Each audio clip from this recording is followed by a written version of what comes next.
그 소위 신자유주의적인 사고방식, 그리고 제가 시간의 정치학이라고 명명하는 현상들이 어떻게 결합해서 과거의 해방운동, 정의를 구현하기 위한 여러 가지 실천적인 움직임들을 부정하거나 또는 가려버리는 현상을 야기하고, 따라서 역사적 변화의 가능성에 반대하는 언설과 행동들로 이어지는 모습에 대해서 좀 살펴볼까 합니다. 제가 영어로 준비를 했던 거는 영어권 분들이 계실 거라고 그래서 일단은 PPT는 영어로 좀 해놓고 발표는 한국어로 하겠습니다. 그 중에서도 특별히 보통 우리가 일반적으로 일컫는 역사 논쟁, 그러니까 이런 역사 논쟁이라고 할 것 같으면은 뭐 역사가들에 의해서만 진행된 것이 아니고 사회 그런 여러 구성원들에 의해서 다양한 형태로 나타나는 역사 논쟁을 말할 수 있겠는데, 즉 박정희 신드롬이나 또는 노무현 대통령 시기에 시행하려고 했던 4대 개혁 입법, 그리고 최근에 뉴라이트 학자들의 주장, 즉 말하자면 중고등학교에서 쓰여지는 한국 역사책이 한국 역사에 대해서 너무나 비판적이라는 등등, 이러한 역사 논쟁이 사실 무척 격렬하게 진행되었고, 이러한 논쟁들의 중심에 서 있던 사고방식은 사실 한마디로 표현할 수 있다면 이제 시간이 지나갔다 또는 세월이 많이 변했다 라는 것이고, 이러한 표현들이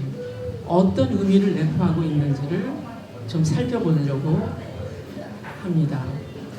그래서 일단은 좀 거시적인 시각으로 전반적으로 역사학에서 역사를 보는 관점이 어떻게 달라졌는가를 잠깐 설명드리고, 그것이 남한 사회에서 어떤 식으로 표출되고 있는지, 그리고 그 표출의 방식이 어떤 것인지, 그리고 그것은 소위 이제 시간의 정치학이라고 하는 것으로 명명될 수 있을 텐데, 그 점에 대해서 우리는 어떻게 생각해야 될 것인지를 좀 살펴보려고 합니다.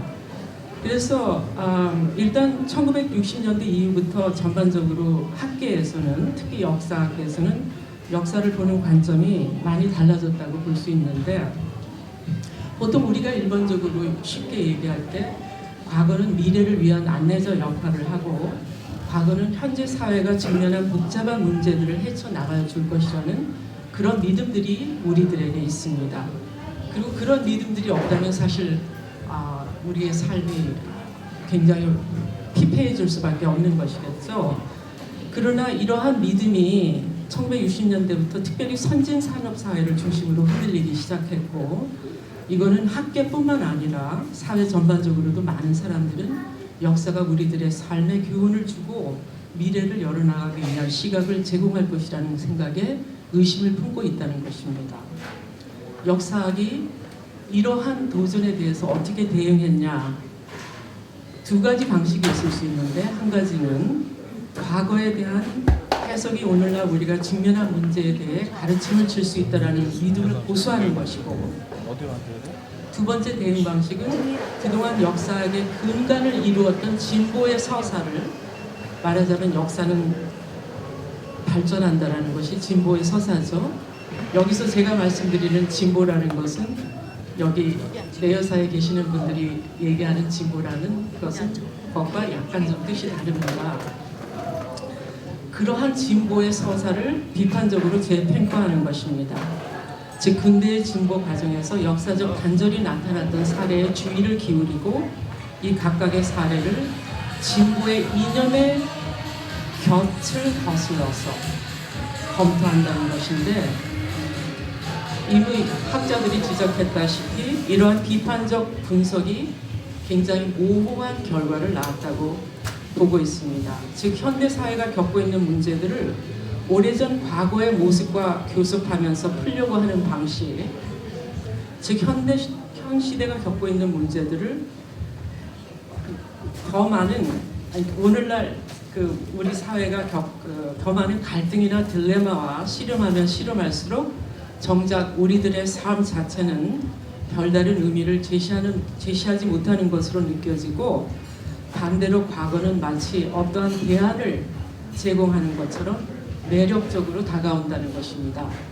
그래서 한 가지 예를 든다면, 생소하실 수 있겠지만 그 이탈리안 역사학자가 칼로 긴즈버그라는 역사학자가 1976년도에 치즈와 구독이라는 책을 냈어요.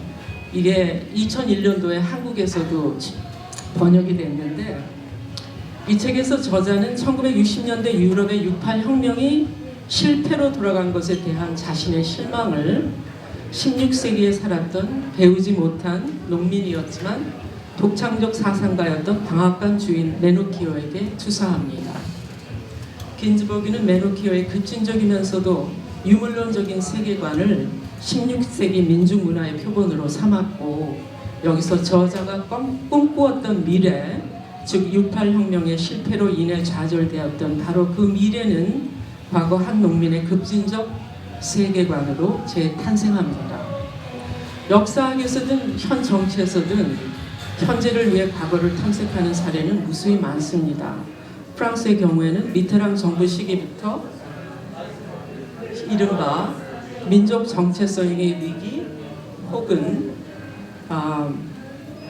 위기감은 저 유명한 기억의 터로 상징되는 집단 기억에 관한 연구를 촉발했고, 이러한 연구는 집단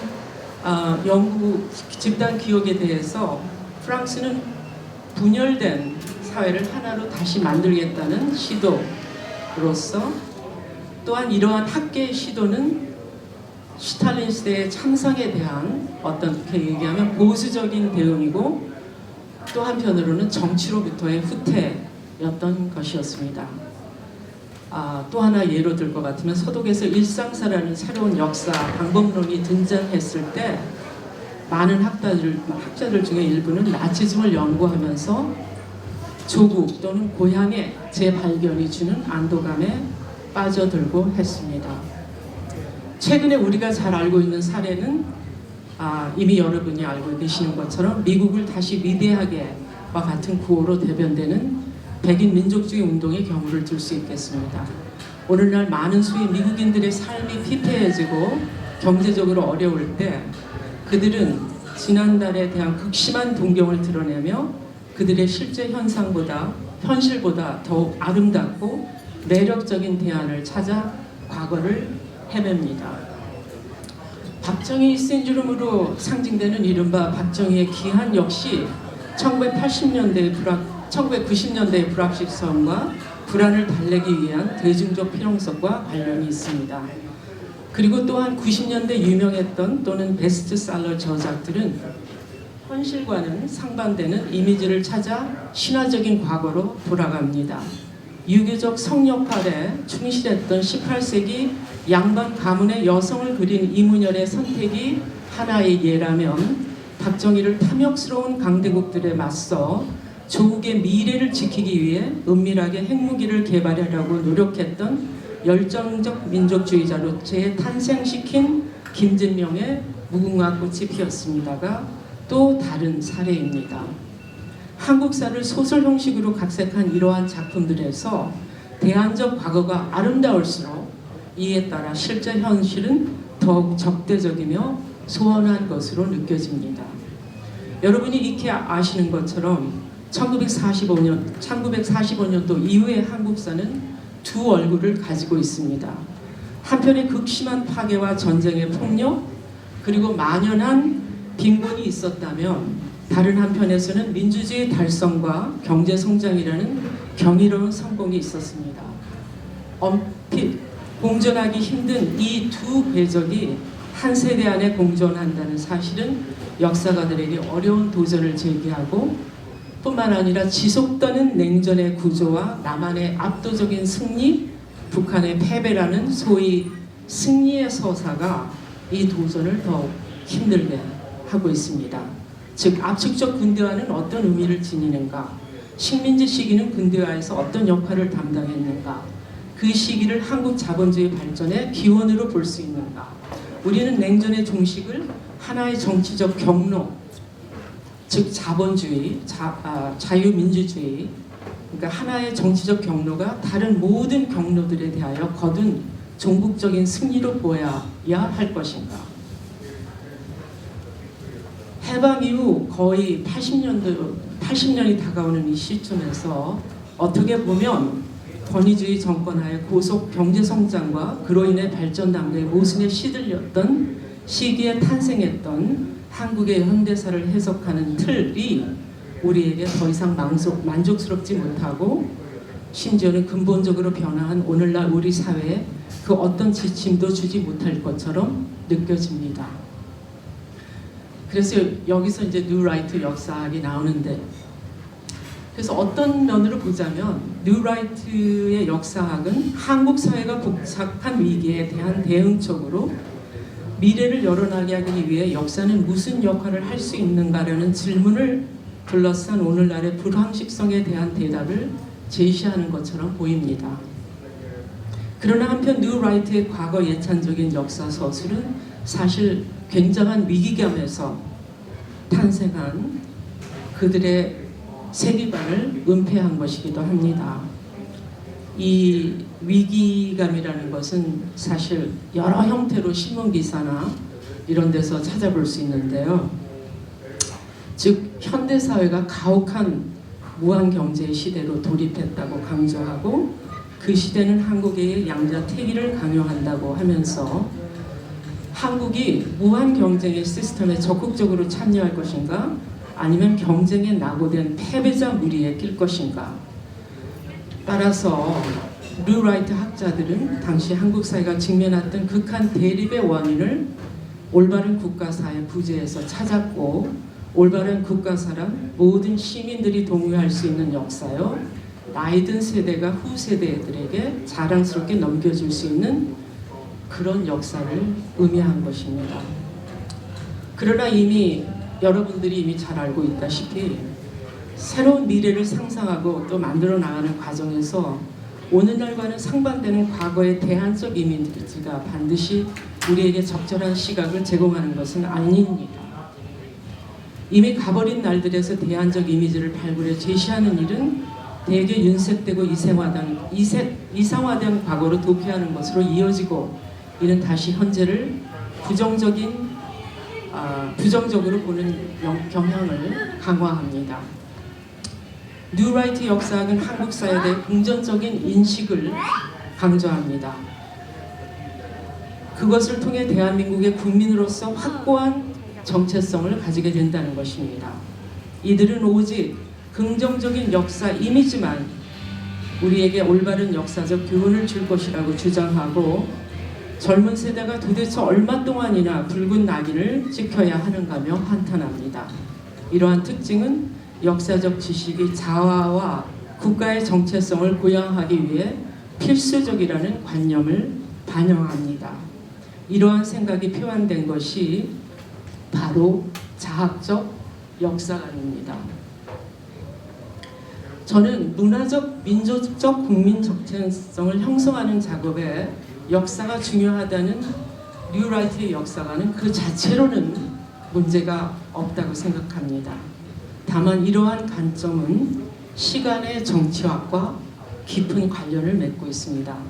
여기서 시간의 정치학이라는 개념은 제가 프랑스의 철학자 ዣ크 란시에의 글로부터 따온 것인데, 그에 의하면 우리가 보통 일반적으로 아무 의미 없이 얘기하는 시간이 지나갔다 또는 세월이 지나갔다라는 말이 현재를 과거로부터 갈라놓는 그 시간이 불가능성의 원칙으로 작동한다고 얘기합니다. 나중에 좀 더 설명을 할 수 있을 것 같은데요. 그리고 두 번째로는 그 유태인 철학자 월터 베냐민이라는 철학자가 얘기한 것인데, 그 사실 월터 베냐민의 입장은 그 여러분들이 이미 잘 알고 계시다시피 역사는 어떤 정해진 직선적인 궤도를 찾아가는 것이 아니고 현재와 과거가 서로 긴밀하게 연결되어 있다는 것입니다. 그래서 비판적 역사관은 역사가 항상 진일보한다는 시각을 버리고 역사가 및 사회가 과거의 부정의에 대한 감각을 날카롭게 벼리고 패배의 투쟁과 그들이 이루지 못했던 소망과 꿈, 이전 역사에서 이루지 못했던 소망과 꿈, 그들의 투쟁에 동참할 때 가능하다고 얘기합니다. 뉴라이트 시간의 정치학은 특히 2006년도에 출판된 해방 전후사의 재인식이라는 책에서 4명의 공동 편집자 중인 한 명인 서울대 역사과 교수 이영훈의 논문 왜 다시 해방 전후사인가에서 논의하는 정의에 대한 개념에서 잘 나타나고 있습니다. 여기 잘 안 보이시겠지만 그 이영훈은 일반적으로 이 대한민국의 수립이 소수의 선각자들에 의해서 가능했다고 얘기하고 그들이야말로 민주주의와 시장 경제의 토대에서 대한민국을 세웠고 그들의 나라 세우기가 처음부터 정의였던 것은 그들이 선택한 체제 원리로서 민주주의와 시장 경제가 현대 인류가 공유하는 기나긴 문명사의 경험에서 정의였기 때문이다라고 얘기합니다. 이 문장은 여러 가지 문제점이 있지만 물론 역사란 이미 규정된 지점을 향해 나아가기 마련이라는 목적론적 논리를 깔고 있고 나아가서 세계사적, 국가적 맥락에 대한 분석을 결여하고 있고 또 무엇보다도 그의 역사 서술은 과거 세대가 겪었던 고난과 역경을 지워버리는 대제 서사라는 것입니다. 이러한 대제 서사는 이영훈을 비롯한 뉴라이트 역사가들이 2019년도에 출판한 반일 종족주의 대한민국 위기의 근원에서 적나라하게 나타납니다. 이 책은 식민주의가 없는 식민지 시대를 그립니다. 이 책에서 뉴라이트야말로 극명하게 과거는 이제 사라지고 없다는 관념으로 무장한 채 우쭐거리는 후세대의 오만을 드러냅니다. 그리고 이영훈은 특별히 15년 동안의 전쟁을 치르는 과정에서 일본 제국이 성노예로 동원했던 여성과 다른 많은 산업 현장에서 강제로 노역을 했던 많은 사람들을 모조리 호모 에코노미커스, 즉 경제적 인간으로 규정합니다. 이영훈은 여성들이 자신의 선택과 자발적 의지에 의해서 위안부가 되었고 위안부가 된다는 것은 단지 위안소에서 일을 하는 직업을 가진 것에 불과하다고 주장하면서 그들이 언제든지 그 일을 그만둘 수 있다는 얘기를 하는 것이죠. 그래서 여기서 신자유주의라고 할 것 같으면 이제까지 우리가 경제적 영역의 바깥이라고 생각했던 모든 영역, 정치로부터 또는 지식 생산 등을 포함해서 이 신자유주의적인 사고방식이 우리의 삶을 어떻게 지배하는지를 설명하는 틀이고 특히 호모 에코노미커스라는 의미는 아주 좁은 의미에서는 인간의 행위 모든 것들이 오로지 시장에 의해서 규정되어지는 것을 의미하고 좀 더 광범위하게는 이 사회적 인간이 한 명의 개인으로 귀환되는 경우 어떠한 위험이 있는지 그러한 인식으로 표현되는 것이 소위 이제 호모 에코노미커스라는 건데요. 이제 그 본론적으로 만약에 제 생각에 들어간다면 이 뉴라이트의 어떤 여러 가지 주장에 일일이 논박을 한다기보다는 제가 강조하고 싶은 것은 더 많은 사실관계를 확인하고 식민지 시대나 그 후 역사에 대해 더 많은 실증 연구를 하는 것만으로는 개인이나 역사가 또는 우리 사회가 어떤 식으로 과거의 부정의를 다뤄야 하는지에 관한 질문에 답을 할 수는 없다는 것입니다. 우리는 위안부나 식민지 시절 있었던 다른 강제 동원 노역자들에 대해 그리고 해방 이후 남한에서 인권과 민권을 유린당하고 부당하게 목숨마저 빼앗겼던 사람들에 대해 어떻게 접근해야 할 것인가.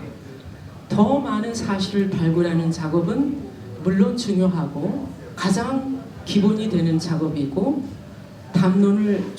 역사적인 담론을 풍성하게 하고 역사 의식을 보양하는 데 도움이 되겠지만 그 자체로 진리에 이르지는 못합니다. 이미 철학자 레오타르드가 지적했듯이 이러한 실증 연구에는 상층하는 해석을 공정하게 해소할 수 있는 판단의 규정이 결여됐기 때문입니다. 리오타르는 그의 책 쟁론에서 홀로코스트와 아우슈비츠를 부정하기 위한 소위 실증적 연구들이 어떤 식으로 피해자들의 고통과 괴로움을 망각시켰는지에 관해 주장을 강력하게 전개하면서 피해자들이 겪었던 부정의는 제대로 표현되기 어려운 성격을 띠고 있었고 피해자란 본질적으로 단순히 부당한 일을 당한 사람인 것만 아니라 그 부당함을 표현한 힘을 잃은 자이기 때문입니다. 따라서 세세한 사실관계를 나열하는 연구만으로는 우리가 지난 세대의 부정에 고통받았던 그분들에 대해서 제대로 접근할 수 없습니다.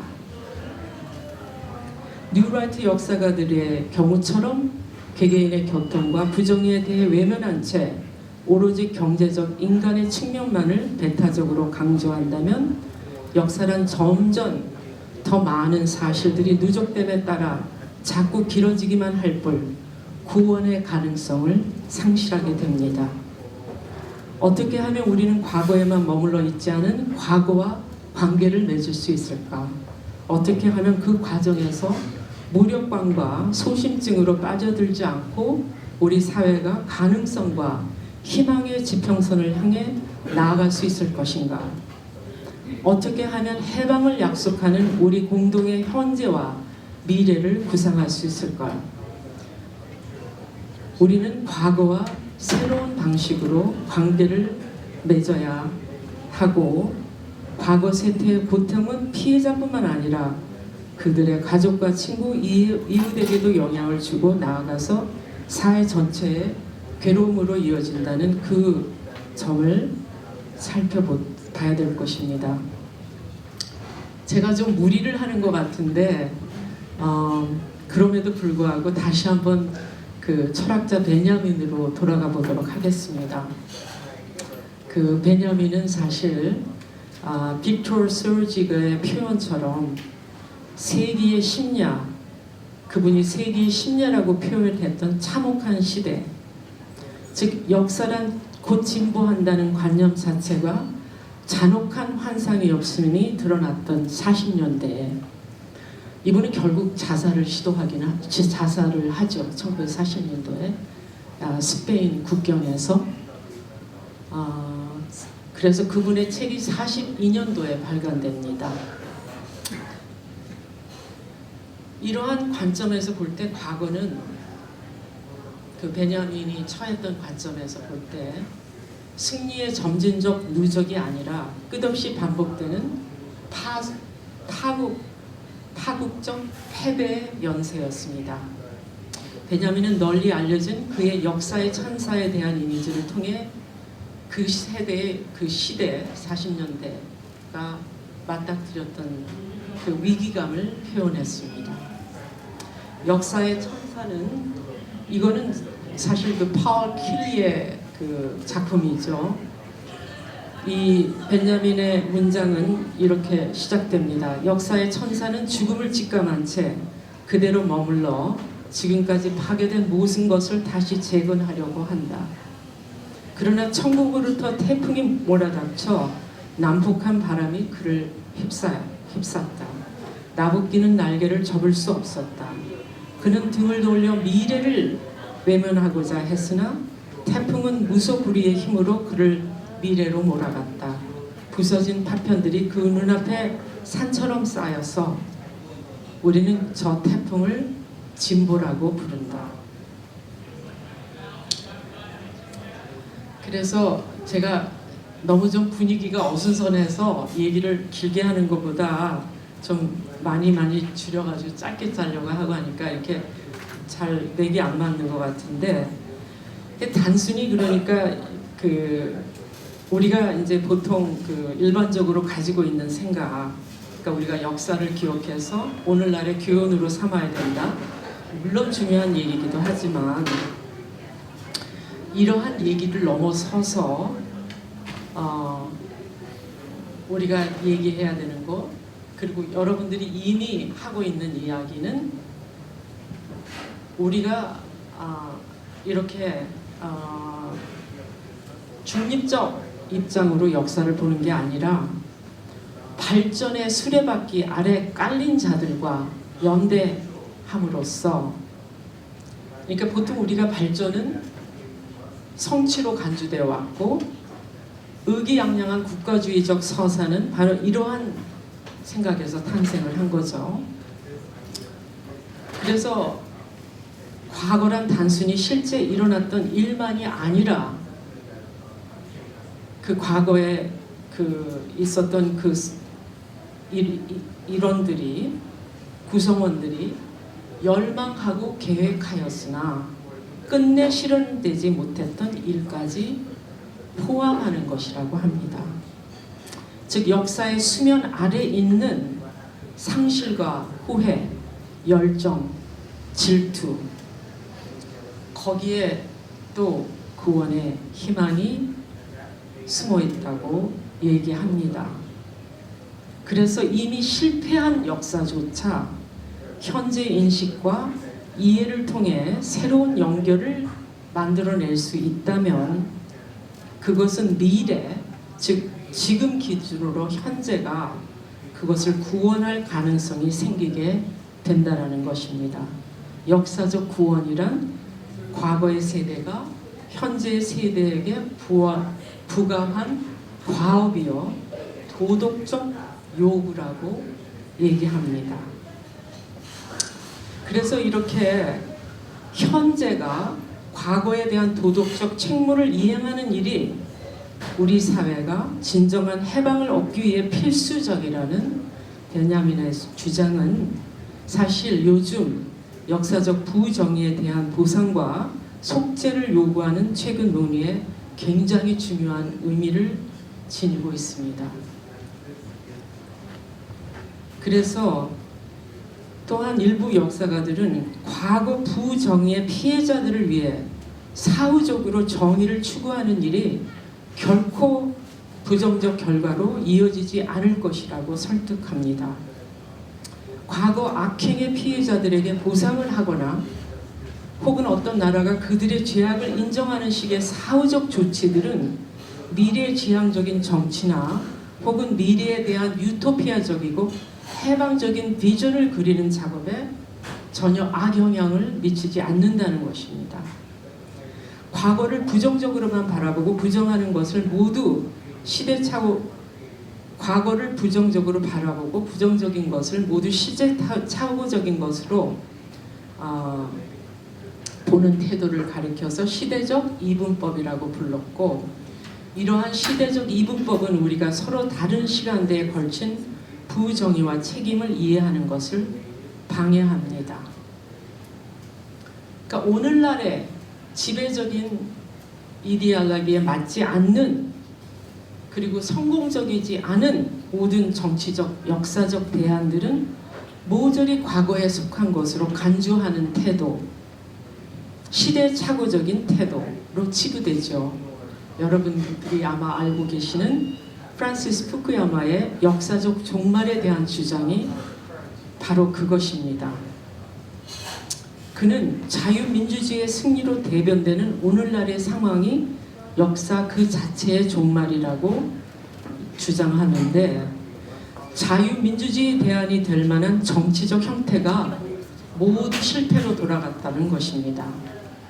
이러한 식의 사고에서는 과거의 부정에 대한 성찰이 현재를 살아가는 사람들의 도덕적 책임감으로 이어지지 않고, 오히려 희생자나 생존자들이 과거의 부정에 대해 지속적으로 언급하는 것을 바람직하지 않은 일로 꺼리게 됩니다. 그러나 남아프리카 공화국의 쿨루마니 서포트 그룹은 그들의 지속적인 정의 주기를 정당화하면서 희생자와 생존자 입장에서 과거는 여전히 현재라고 주장하고, 아르헨티나 5월 광장 어머니 회는 몇십 년이 지난 세월이 흘렀으나 그들의 자녀가 실종된 사건을 과거의 일로만 간주할 수 없습니다. 이러한 사람들에게 과거의 부정의가 낳은 피해자로서 혹은 그러한 피해자의 가족으로서 그들이 겪은 경험은 과거와 현재 그리고 미래를 구분하지 않습니다. 이런 급진적 비동시성이라는 관념을 통해 이들은 역사의 구원을 추구해 나가는 것입니다. 물론 내여사에 계시는 여러 분들, 사실 이러한 역사의 어떤 구원을 추구해 나가시는 분들이죠. 그래서 마지막으로 이렇게 비판적인 계획과 현 상태에 대한 반발이 혼재된 오늘날의 모순적인 상황을 헤쳐나가기 위해서 우리에게 다시 한번 필요한 것은 이렇게 시간에 대한 새로운 이해, 그리고 우리가 무력감에 빠져들지 않고 새로운 미래를 위해 나아갈 수 있도록 그 미래를 위해 계속해서 나아갈 수 있도록 하는 힘은, 사실 역사는 미리 정해진 단선적 경로에 따라 진행되는 진보의 과정이 아니고 연속성과 단절, 파열과 폐쇄, 전진과 퇴보 사이의 시간적 긴장이 이어지는 변증법적 과정이라는 것을 이해하면서, 이는 또한 과거에서 이루어지지 못했던 끝나지 않은 투쟁을 지속하기 위한 노력이야말로 우리 사회의 진정한 해방의 가능성이 있음을 다시 한번 주시하면서 발표를 마치도록 하겠습니다. 감사합니다.